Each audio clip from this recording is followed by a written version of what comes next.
Muy buenas tardes, noches, sean todos muy bienvenidos. Gracias por estar aquí en nombre de la Casa de España. Gracias también a esta universidad que nos permite reunirnos aquí en esta hermosa, linda sala. Y gracias finalmente al Grupo Más también que nos apoya y a HIV, que es la única institución que nos mantiene, nos da vida. Para ellos, como para muchos, no solo de pan vive el hombre, nunca mejor dicho. También la cultura necesita un apoyo, así que gracias a HIV que nos sigue apoyando. Grecia no es una cosa nueva, es la base de nuestra civilización occidental. Todo lo que estamos, la mayoría de las ideas, de las secciones de arte, música, de todo, siempre ha tenido su origen, su punto inicial en Grecia. Durante siglos y siglos, hasta hoy día, sigue influyendo en la vida diaria, sigue influyendo en nuestras instituciones, como vamos a ir viendo adelante. Felizmente, los historiadores han dividido toda la historia de Grecia en diferentes etapas. Ellos, los griegos, están en la península de Grecia desde el Paleolítico, quiere decir que desde la época de piedra estaban ellos allí, pero solo se tienen noticias de los habitantes de Grecia a partir de 3000 años antes de Cristo, que es cuando empiezan a saberse por restos arqueológicos cómo vivían, qué hacían y demás. Y en esos 3000 años antes de Cristo se nota la presencia de dos culturas, justamente llamadas prehelénicas. Veremos después lo que es eso de helénicas. Prehelénicas, que son Creta y Micenas. Como ven, esto era la antigua Grecia. 1400 islas tenía, aparte de la parte continental, 1400 islas, de ellas hay unas 224 hoy día que todavía están habitadas. Se ve enseguida que la parte peninsular está cubierta de montañas, casi el 80% de Grecia son montañas, y después que está dominada por el mar Egeo y el mar Mediterráneo. Eso ha marcado mucho la historia de Grecia, como iremos viendo. Entonces, el principio que sabemos de la civilización griega es esta isla de Creta, con su capital en Gnosos. Gracias a las investigaciones arqueológicas, se sabe de ella poquitas cosas. Primero, la cerámica, que como vimos hablando de Mesopotamia y de todas las civilizaciones antiguas, siempre presenta presencia de mucha cerámica. Y es que tuvo mucho que ver en la evolución del hombre. Mucho que ver, ya explicamos, porque, por ejemplo, permitió transportar agua, que al principio no se tenía. Permitió transportar alimentos, permitió transportar semillas, tan importante. Y sobre todo, y también permitió cocinar, y transformar esa carne que quizás los primeros humanos comían o tenían que masticar mucho tiempo. Las plantas y los vegetales se podían cocinar con el fuego, y eso permitió una gran evolución en la vida social. Por eso siempre verán cosas de cerámica en todas las civilizaciones. Eran instrumentos útiles de cada día, pero después el ingenio humano hizo que se adornaran para hacer más la situación en la casa pues más visible, cosas más armónicas, y gracias a estas cerámicas se pueden saber muchas cosas de los pueblos antiguos. De Creta entonces sabemos que estaba Gnosos, era la capital con su gran palacio, en el cual se vieron estas imágenes. Interesante que tuvieran el toro como un animal predilecto. El toro vamos a ver que influye mucho en los primeros años de civilización griega, aparece muchas veces. Aquí lo vemos en una imagen del Palacio de Gnosos, donde están, parecería, en un circo, están jugando con el toro, dominándolo.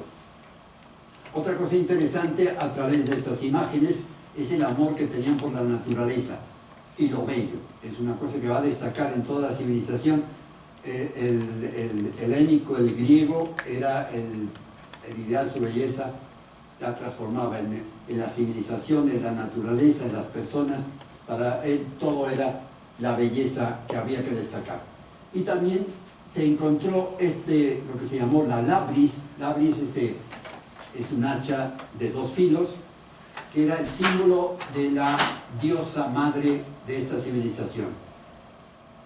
Duró poco, pero fue la única vez, quizás en la historia, en la que el hombre y la mujer tenían los mismos privilegios, los mismos derechos.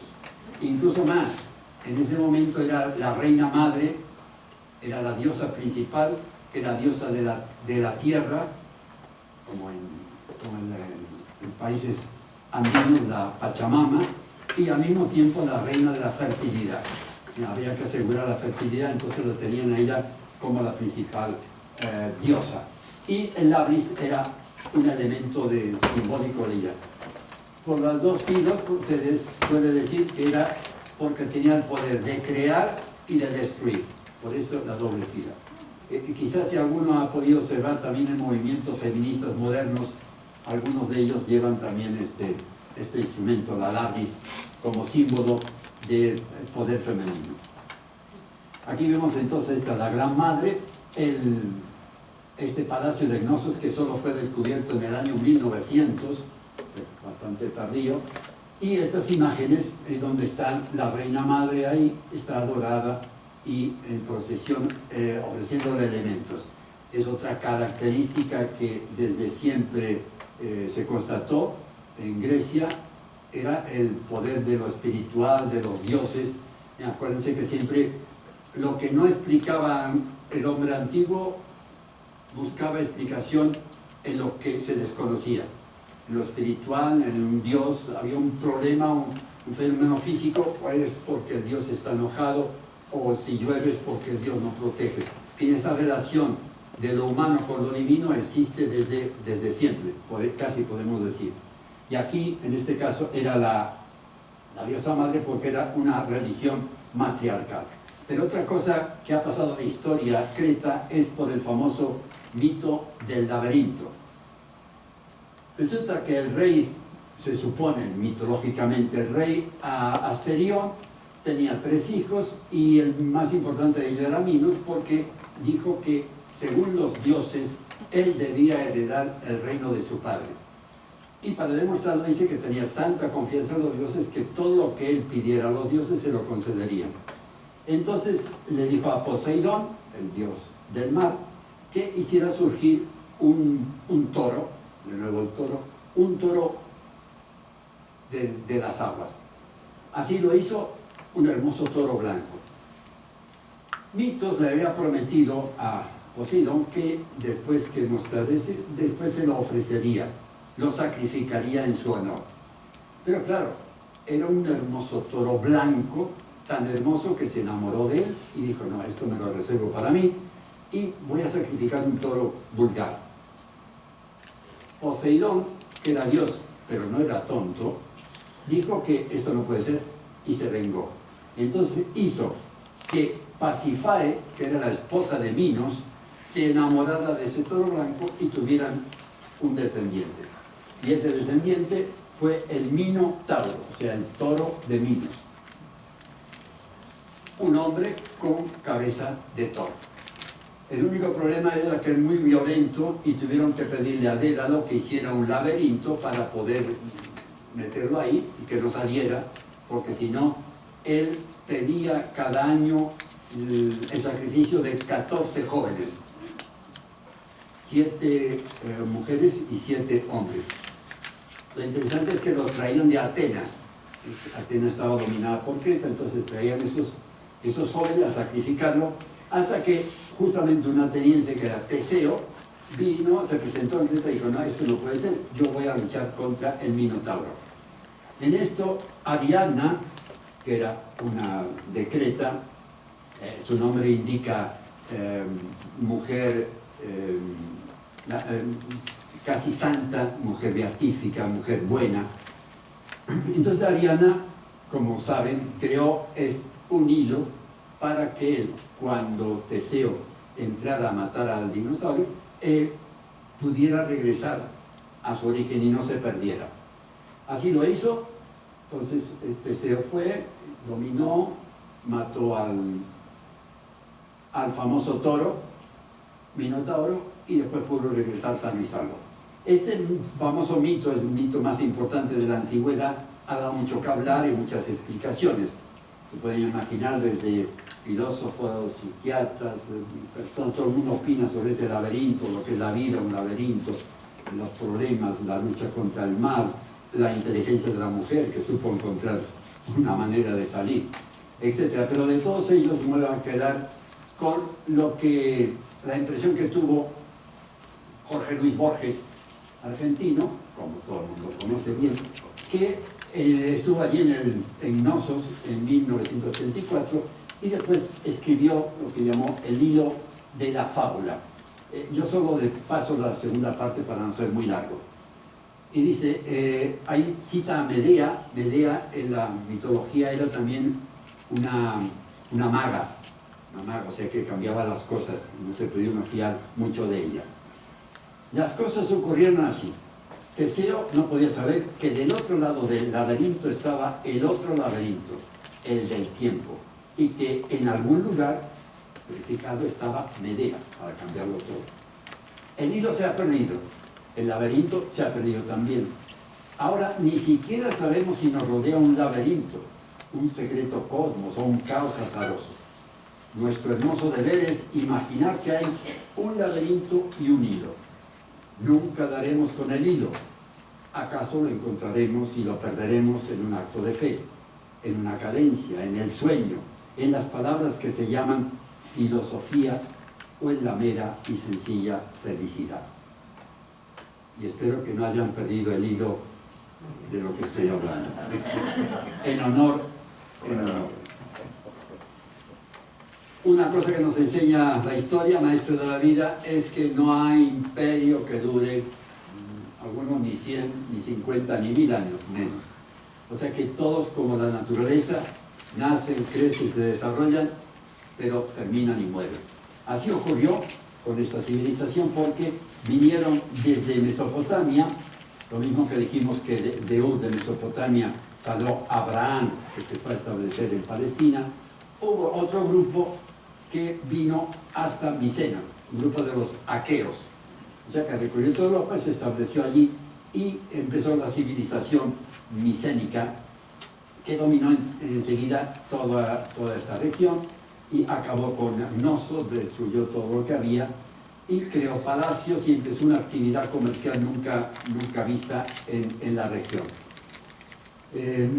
Lamentablemente hubo el gran cambio de la religión que ya pasó de matriarcal a patriarcal, o sea que ya empezaron los grandes dioses que desde entonces han marcado esta civilización, y la esclavitud hereditaria. Y cuando había guerras, todos los soldados del enemigo se convertían en esclavos. Conocemos esta civilización de nuevo solo por los restos arqueológicos, o sea, sabemos solo lo que hemos podido ver en imágenes. Entre ellos esta tablilla de arcilla de Micenas, que es lo que han llamado vocabulario lineal B. O sea que la escritura no existía todavía y lo poco que escribían era esta especie de jeroglífico casi, para cuestión administrativa. Acuérdense que dijimos ya en Mesopotamia, las primeras escrituras eran cuestiones de números, de saber cuánto vendo, cuánto compro, cuánto cuesta, cómo fue el intercambio. Así ocurrió aquí y queda como testimonio este ejemplo. Los restos de Micenas se descubrieron en 1870, se descubrió esta famosa Puerta de los Leones, están los dos leones protegiendo a la región, y estas famosas murallas ciclópeas, es decir, de los cíclopes, ¿se acuerdan que eran los grandes gigantes con un solo ojo en el centro de la cabeza, un ojo que además era redondo, por eso ciclo era redondo. Solo ellos podían construir mitológicamente estas famosas piedras que recuerdan mucho, por supuesto, a las piedras de Machu Picchu y ahí se encontró esta máscara de Agamenón, que fue uno de los primeros reyes que se supone de la región. También se relaciona Micenas con Troya. Habíamos visto que estaba justo enfrente Troya de Micenas, que se conocía por la famosa guerra de Troya, que Homero la contó, la relató en la Ilíada y la Odisea.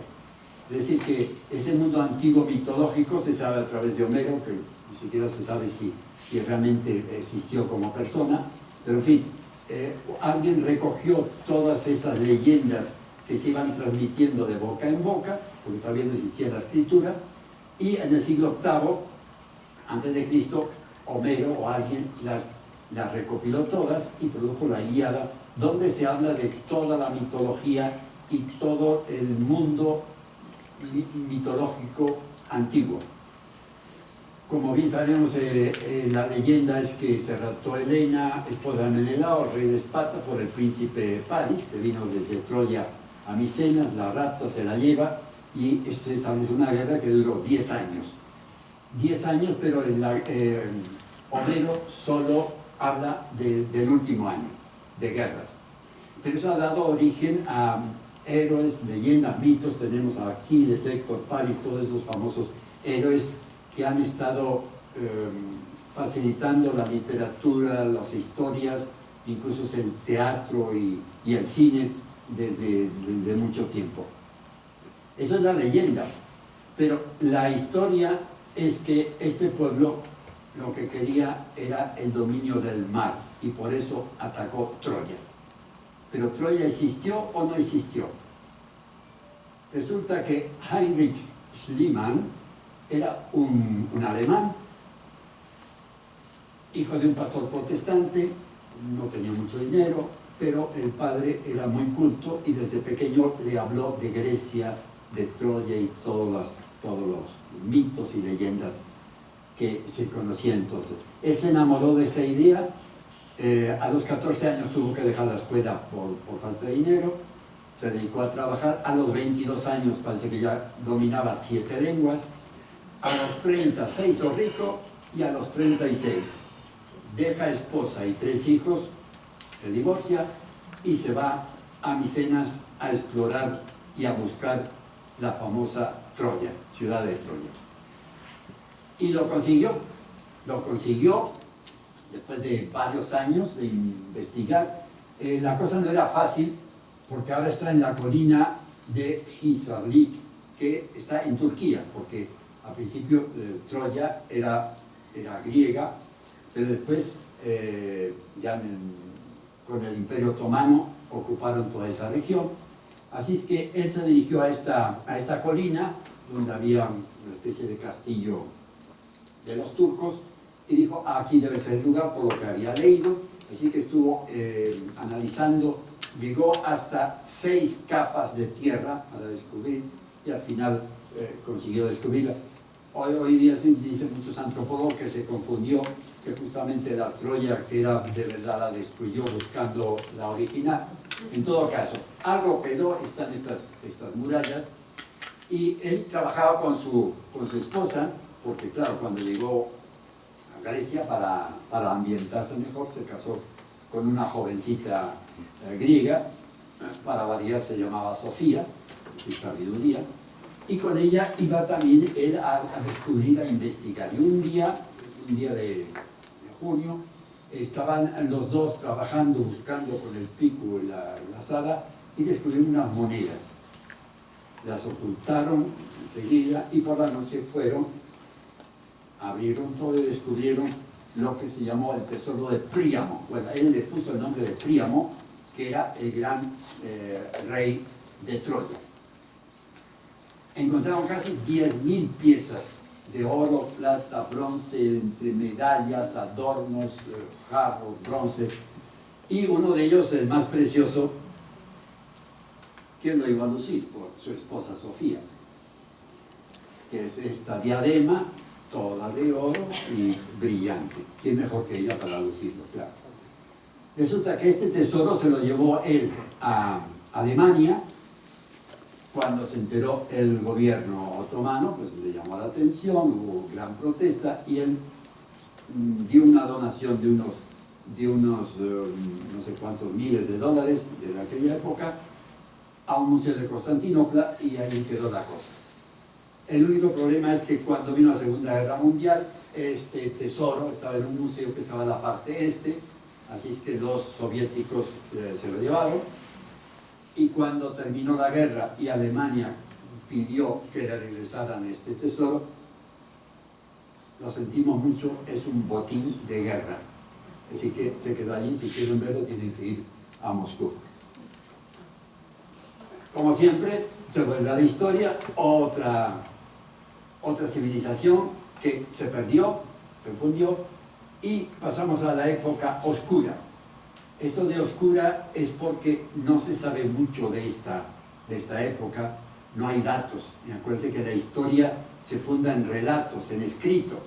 Pues muy importante, ya veremos la próxima vez lo importante que era la historia, por si se ven los datos escritos se sabe, si no es por puro contar de uno para otro o por los restos que hay que se pueden describir.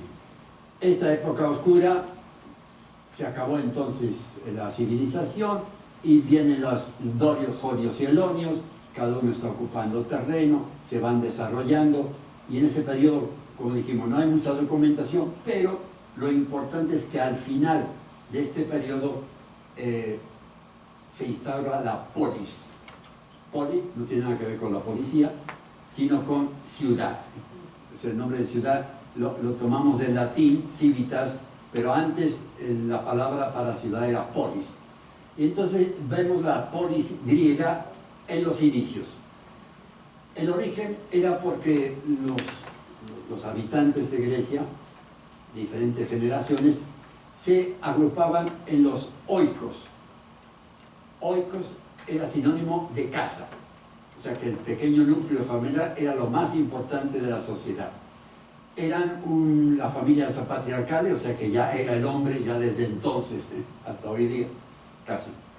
Era el hombre, el pater familias, el que mandaba, el que dirigía, el que reunía ese centro a un grupo humano donde estaba la familia, pero estaban también los sirvientes, los acompañantes, etc.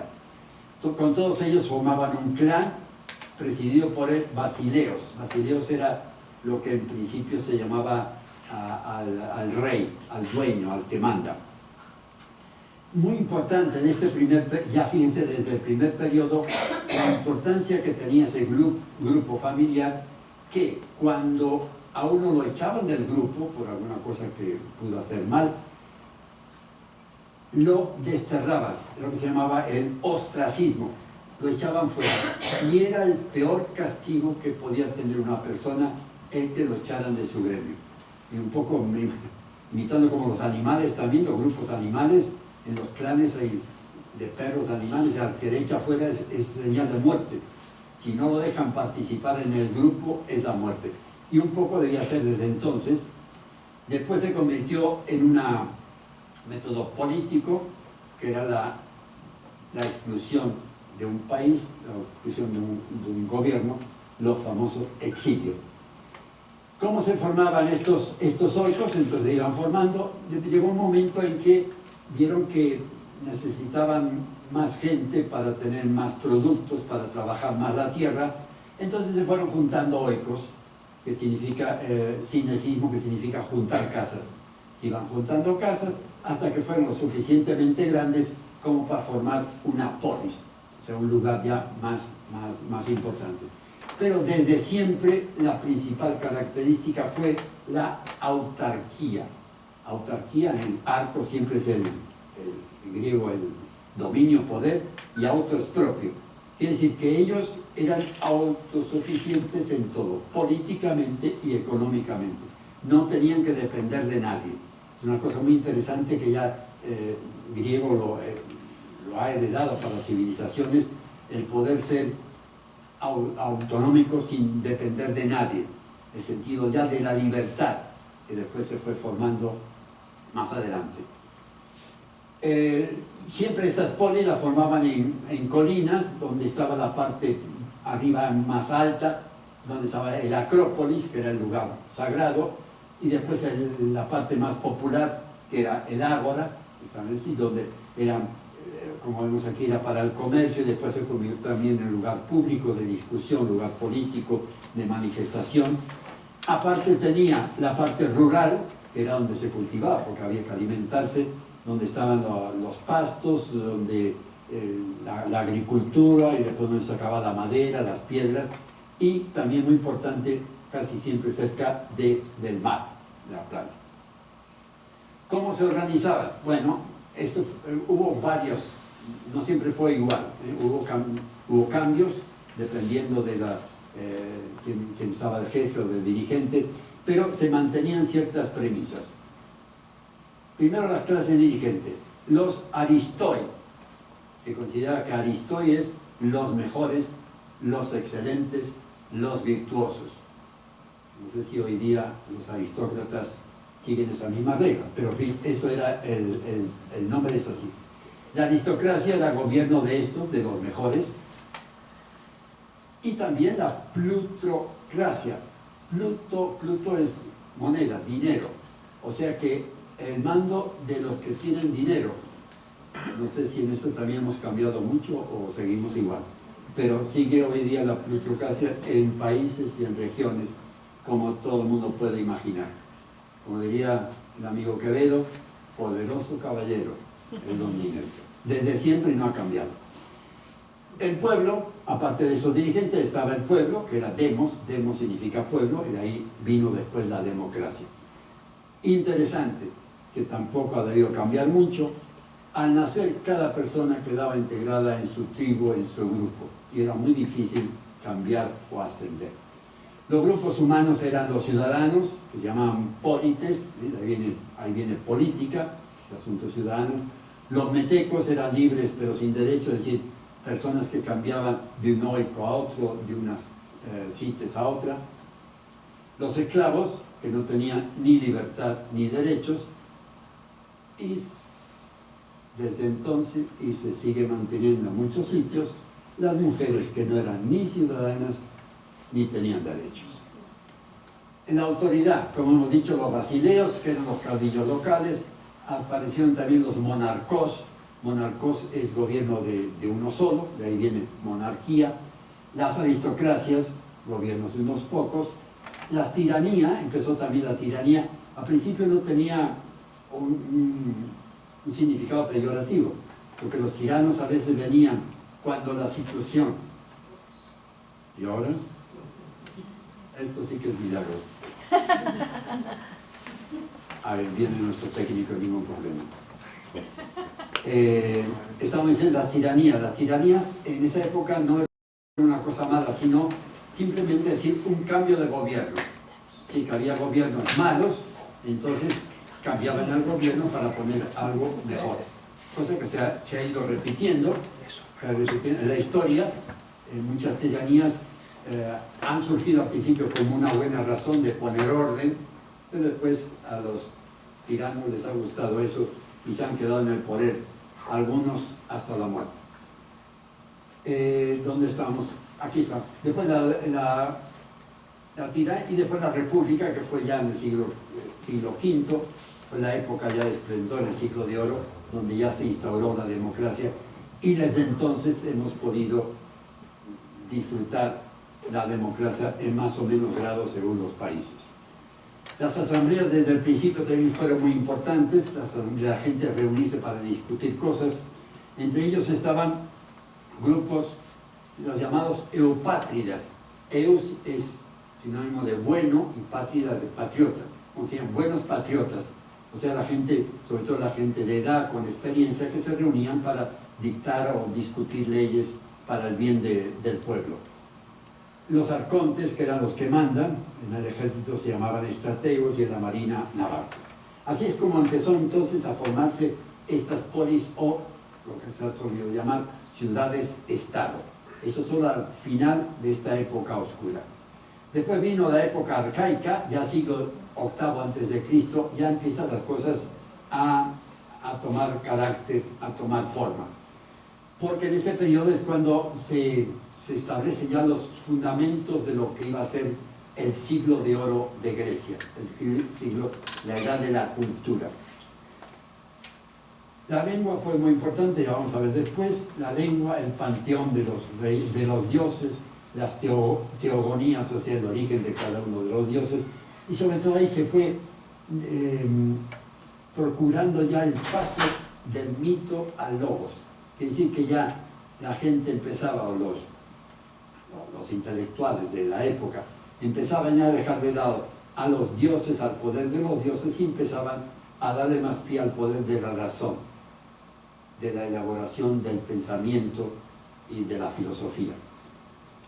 Y sobre todo en esta época, también los fundamentos del arte griego, pero sobre todo la configuración de la polis como parte fundamental de esta región, de Grecia. Recuerden que Grecia nunca ha sido una nación. Grecia han sido, en esta época eran polis, o sea, ciudades-estado, que cuando les convenía se podían unir, como veremos después, pero no formaban una nación en el sentido moderno. Ocurrió que esas polis, claro, empezaban a hacerse grande, y ya no cabía todo el mundo, como se suele decir. Entonces había que salir fuera, buscar riquezas, buscar otras personas, buscar otros horizontes. Y entonces empezó la gran Hélade. Hélade, todas las ciudades antiguas, incluso en América, los incas y aztecas, querían buscar su origen en algo divino. Entonces, Hélades era de Elos, que era el hijo de la familia que pudo salir indemne del diluvio. Acuérdense que el diluvio en esta época, como en Mesopotamia, como en la Biblia, fue una cosa reconocida a todo el mundo. Pues bien, acá el primero después que salieron del diluvio, el primer hijo que nació fue Elos, y de ahí viene el nombre de Hélade, porque los griegos, ellos a sí mismos no se llaman griegos. Griego es una palabra latina, entonces ellos se dicen los helenos. Pues incluso hoy día es la Confederación Helénica, Grecia, Confederación Helénica por los helenos. Entonces, eran tantos que entonces empezaron a buscar nuevos horizontes, y para ellos mandaban siempre a un aristócrata con gente campesina para ir fundando puestos en toda esta parte cercana, y después llegaron hasta lo que era la península ibérica. Es lo que se conoce la gran colonización griega, los emporia, y ahí la palabra imperio viene de estas nuevas ciudades-estado que dependían de las metrópolis, ¿sí? O sea, polis principal, polis originaria. Necesitaban algo que los uniera. Entonces ellos, los griegos, ya buscaron, habían 4 elementos que servían para la unificación de todo ese mundo helénico. En primer lugar, la lengua. Muchos políticos tendrían que aprender, sobre todo en algunas naciones europeas actuales, de lo importante que es la lengua, la unificación a través de la lengua. Eso lo consiguieron los griegos en el siglo VIII, porque ya formaron la lengua griega. Recuerden que vienen del fenicio, ya se podían entender, podían hablar y entenderse con una sola lengua. Un alfabeto no silábico como tenían los fenicios, sino también con consonantes. Otra cosa que los unía era el oráculo de Delfos. En Delfos, donde estaba el oráculo, donde iban, parece que era popular, como hoy día podríamos decir, las peregrinaciones a lugares sagrados, como aquí en México, como en España, en Santiago, donde todo el mundo iba de todo el país. Aunque fuera de una polis enemiga, se permitía, podían tener un permiso especial para ir a este oráculo, exponer sus problemas y pedirle una cosa que nadie discutía y que todo el mundo respetaba. En ese oráculo figuraba en el templo dedicado a Apolo, el gran lema, conócete a ti mismo, que marcó para siempre la cultura griega. Cuando entraban con una propuesta, había unas sacerdotisas que se llamaba cada vez era Pitia, y esta Pitia, la sacerdotisa del momento, descendía, parece que había, en el subterráneo había unas piedras calcáreas y dicen que salía un poco de un humo especial, que eso las transfiguraba. En todo caso, ellas siempre regresaban y decían frases o cosas que se encargaban después los profetas en descifrar. Y de ahí viene la palabra profeta, que es el intermediario, el que sirve para explicar algo que la gente no conoce. Y después se entendía también por divinatio. Todos estos países, ya desde Mesopotamia, se hacía mucha atención a esas personas, no todas, pero algunas personas que podían tener un contacto especial con algo divino, con algo espiritual, con algo que no se podía razonar. Y de ahí viene la divinatio que llamaban ellos, y la palabra adivinación, o sea, adivinar algo especial que no todo el mundo puede hacer. Otra cosa muy importante que los unía era el panteón griego, los 12 dioses y diosas que desde marcaron hasta el siglo de oro, como veremos, enmarcaron, y era normal en todo el mundo creer en esos dioses. A ellos dependía uno de ellos para el bien y para el mal. Sabían que se ofendían, que había que cuidarlos, había que ofrecerles sacrificios, eso, y eran los mismos dioses para todos, entonces eso le unía al pueblo.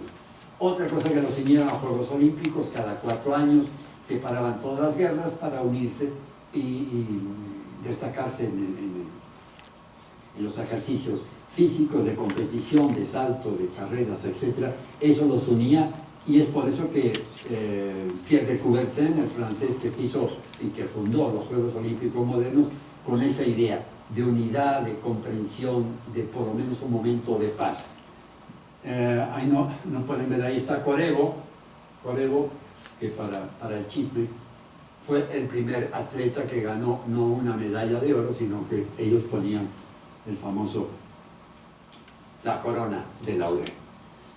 El ejército empezó en el siglo VI, había la necesidad de defenderse, entonces los llamaban los hoplitas, una especie de soldados, por los hoples, que eran las armas, y nada más tenían la lanza, el escudo, la espada, y bueno, aquí le han puesto un casco muy especial, pero de diferentes formas. El ejército era obligatorio en Atenas de 18 a 20 años, y después, si había guerra, hasta los 60.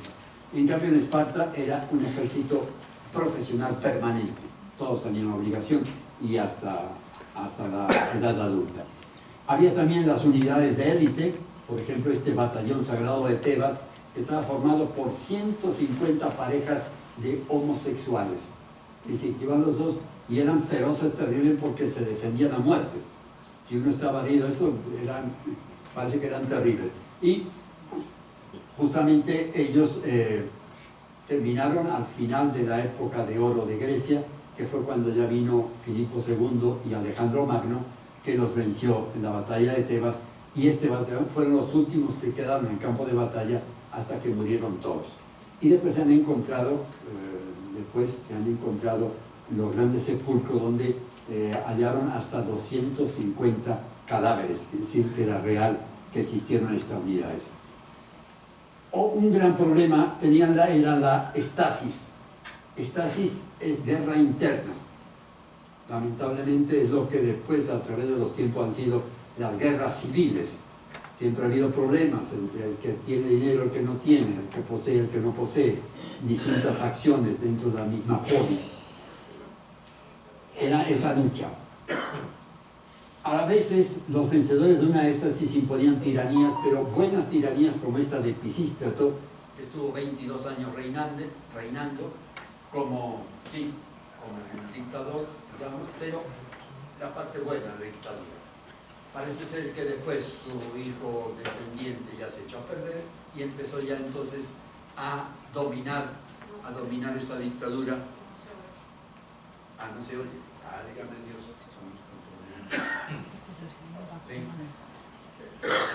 ¿Sí? Ahora sí se oye. Sí. Sí, vale. Que Dios nos estará mandando. Bueno, entonces estamos con esta estasis, guerra civil. Y después pasamos ya a la época clásica, que es donde ya se logra que esta polis sea una maravilla, digamos. Ya empieza la explotación de la democracia, de la modernidad, digamos, en esa época. Y el paradigma de todas las ciudades era Atenas. Atenas, dedicada a la diosa Atenea, que vivió desde los reyes y los tiranos hasta la plena democracia en el siglo V. Hay tres personajes muy importantes que marcaron la historia de Atenas hasta la democracia. Dracón, que fue la primera ley escrita. Era muy importante que una ley estuviera escrita, porque así nadie podía decir, no, yo no me enteré, yo no supe. ¿Se acuerdan de Hammurabi también, en Mesopotamia? Si está escrito, puedo obligar, si no, no. Después vino Solón, otro famoso, creó una especie de constitución, abolió el ecteromorato, que era cuando uno no podía pagar sus deudas, lo convertían en esclavo. Entonces eliminó todo eso, fraccionó los latifundios, dio poder, igual poder al que tenía dinero como al que se hizo de dinero, y introdujo la moneda, el dracma. Dracma, lamentablemente en español la traducción de dracma es agarrar, un poco, te doy la idea de agarrar el dracma, pero desde entonces funcionó como moneda de los griegos hasta el año 2002, cuando ya todos los países europeos tuvieron la obligación de unirse con el euro. Y en fin, el último, Clístenes, el padre, llamado padre de la democracia ateniense, que fue el que instituyó el gran fundamento de la democracia. Ellos llamaban la isotomía, que es igualdad de los ciudadanos ante la ley. Ahí nadie se podía escapar, todo el mundo tenía que cumplir o no. Lamentablemente hubo un nuevo país fuerte que quería crear un imperio, que era Persia, y que vino a atacar a las polis griegas. La primera guerra médica no es por los doctores, sino es porque los persas se llamaban Medas. Entonces vino la primera guerra médica que ganaron los griegos en la batalla de la Maratón. Maratón que ha sido importante no solo por el maratón, el pobre soldadito que corrió 40 kilómetros hasta morir para decir en Atenas que habían ganado, pero fue símbolo de la libertad. Fue un momento en que todas las polis griegas festejaron de tener el poder de atacar a un enemigo que viniera a quitarle la libertad. Desde entonces aparece en el escudo de Grecia libertad o muerte, así que la libertad fue ya una institución, algo ya que lo tenía impreso el griego en su conciencia. Pero después de esta maratón vino la Segunda Guerra Médica, donde perdieron las Termópilas, al final ganaron en Salamina, Micalia, en Calías, o sea, ya la paz absoluta. Este imperio persa no pudo ocupar Grecia, y las consecuencias de todo esto fue que vino el esplendor cultural, político y económico de las polis griegas. No solo Atenas, sino Tebas, Corinto, Mileto, Esparta, todos eso, pero sobre todo destacó la Atenas, el famoso siglo de oro de Atenas, o siglo de Pericles, que será el tema de la próxima charla, si Dios quiere. Ahí entonces, bueno, no hay que especificar en filosofía, en las artes, la medicina. Muy interesante lo de la oratoria, ya se impuso tanto que tendrían que aprender los políticos modernos. La oratoria se estudiaba, había que saber hablar en público. Bueno, estaban los sofistas que cobraban por enseñar, pero era una virtud que todo ciudadano de un poco de prestigio quería obtener, quería formarse, para poder defender sus ideas, que era el principio de la oratoria. El orador, el que hablaba el orador, y la oratio era lo que expresaba, de ahí viene también la palabra oración. y el dominio de la oratoria era la elocuencia, como saber. Cada polis tenía su gobierno independiente, destacaban en Esparta el gobierno aristocrático, mientras que en Atenas, por primera vez en la historia, que veremos en el siglo V, un sistema de gobierno democrático. También nos enseña la historia cómo todo termina mal, justamente en Grecia con la guerra del Peloponeso, cuando celosa Esparta del dominio de Atenas forma una liga, se enfrentan los dos y fue lo que marcó el final de la época de oro de toda Grecia, la guerra del Peloponeso. Y después viene ahí entonces ya la época helenística, marcada por Alejandro de Macedonia, Alejandro el Magno. Como ven, Macedonia no era Grecia, era otra región. En ella estaba Filipo II, llamado el hegemón por los griegos, el hegemón porque era el hegemónico, el que mandaba, no era un demócrata como ellos, entonces despertó bastante odio entre los griegos, porque venía como opresor, fue el que ganó en Tebas, destruyó entonces el poder de todas las poligriegas, pero él, celebrando el matrimonio de su hija, porque una de las cosas que heredó su hijo era de procrear mucho, tener muchas familias, entonces en una de sus hijas, en su boda, lo asesinaron y entonces toma el poder Alejandro Magno. Alejandro Magno, que felizmente fue formado no solo en el aspecto militar por su padre, sino también por Aristóteles, que lo tomó como alumno y le dio una formación intelectual y cultural muy importante que vamos a ver después. Entonces empieza el dominio, quiere dominar toda la región conocida por esa época. Empezó con Gordio, si se acuerdan, en Gordio, el nudo gordiano, les suena algo, ¿no? El nudo gordiano fue aquí en esta ciudad Gordio, corta el famoso, rompe con su espada y se queda allí, tanto monta, les da igual que lo deshaga o que lo corte, lo importante es solucionar el problema. Llegó entonces aquí la parte de Egipto, que fue donde fundó la ciudad de Alejandría, donde hablamos mucho de ella con la novela El infinito en un junco, si se acuerdan, esa ciudad de Alejandría. Y después llegó hasta el final del mundo de la época, que era en esta región, y fue fundando sus ciudades, llegó a fundar hasta 60 nuevas ciudades. Lo importante de él es que él no era griego, pero fundó el helenismo, quiere decir que quiso unir a toda esa región dominante, ¿se imaginan? Con la misma lengua, con la misma moneda, con la misma cultura.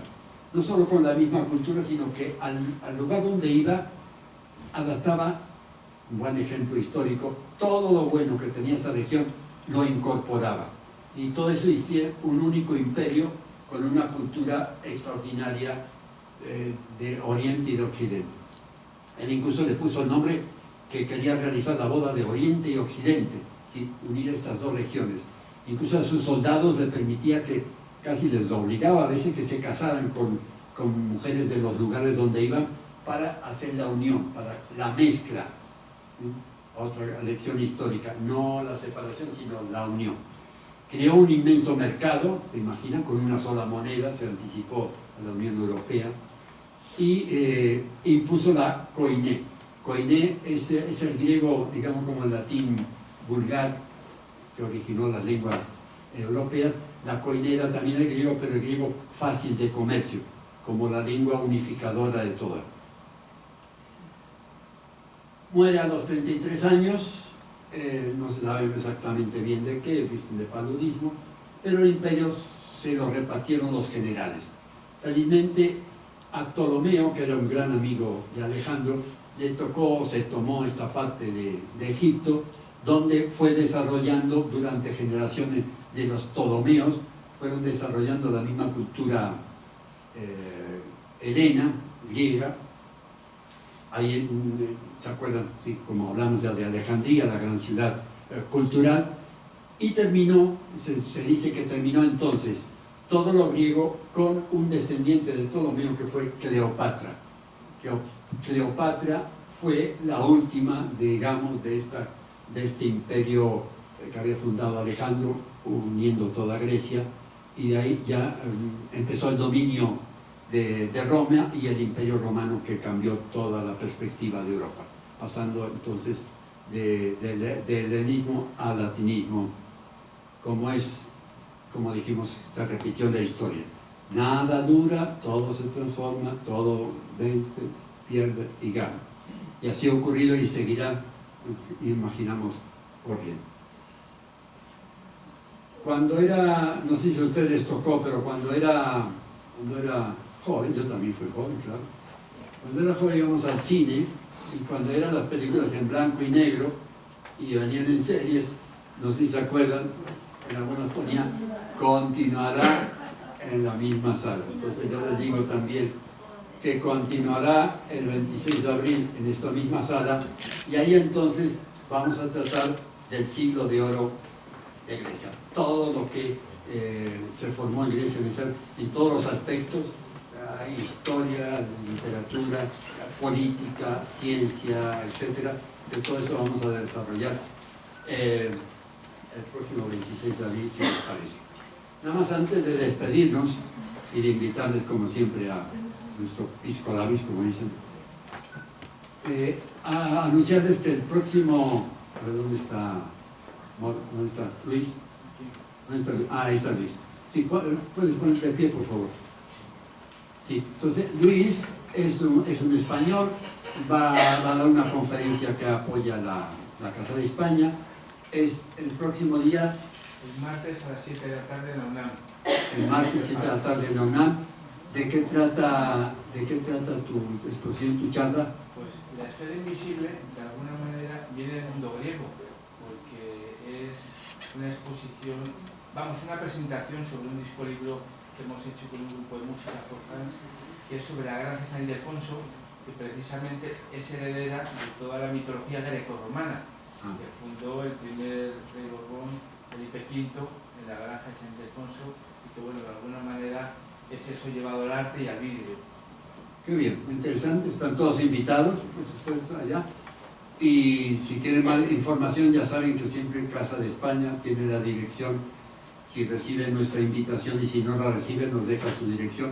Con mucho gusto se la mandamos. Me recuerdan también, como siempre, nuestra tesorera que no está, que no se olviden de renovar su inscripción, $40 individual y $60 por familia. No se olviden. Muchas gracias y hasta la próxima. Que lo pasen lindo y disfruten la visita.